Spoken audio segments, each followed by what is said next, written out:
You can't fix the following problems in your marriage. Hi, I'm Bill Farias, founder and CEO of Farias Family Law. And we often have people coming to us with marital issues. And many of these people are holding out hope that they can fix these problems. And in some cases, they are fixable. But doing this over 15 years, I have found that the following problems are not fixable because what happens is people will call us, contemplate divorce, hope that they can change these particular issues and make progress. And it turns out in many cases that they can't because they end up calling us back and having to move forward. But at that point, they have suffered more pain, more hardship. And so it's important to recognize that if you are dealing with these issues, you may want to assess very carefully what the actual plan is to resolve these issues, because it does not begin with you. If your spouse is experiencing the following issues, then you are unlikely to be able to fix these problems. Your spouse has to take initiative to fix these problems. You can be supportive, but if there isn't the will, the acknowledgement, the effort on the part of your spouse, it will be very difficult to make progress in these areas. Number one, addiction. Any kind of addiction, whether it's drugs, alcohol, gambling, sex addiction. Number two, chronic psychological issues. So we're not talking about,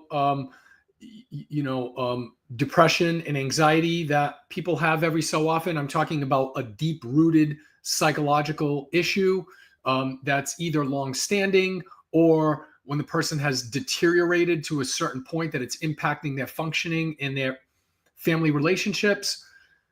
Number three, lying and cheating. That is something that is often chronic, and you have to figure out whether this was a one-time thing or if this is part of who this person is. Number four, a significant maturity difference. This happens often when people, in many cases, quickly get into a relationship and then they realize, wait a minute, I am not like this person. This person is operating at a maturity level that is different than where I am at. So often you have the other spouse continuing to act like they're in college or just not developing the kind of maturity that's compatible with where the spouse is at.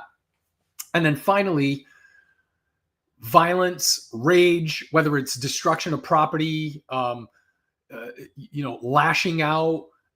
This can bleed into psychological also, but the bigger problem is when it's physical, when there's actual destruction of property, when there's violence.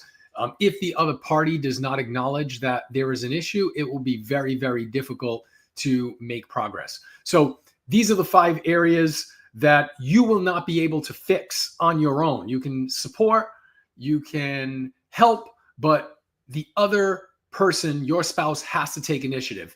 Addiction, chronic psychological issues, lying and cheating, maturity difference, and raging. If you have any other questions, you can call us 508-675-0464. You can email us at info@fariasfamilylaw.com.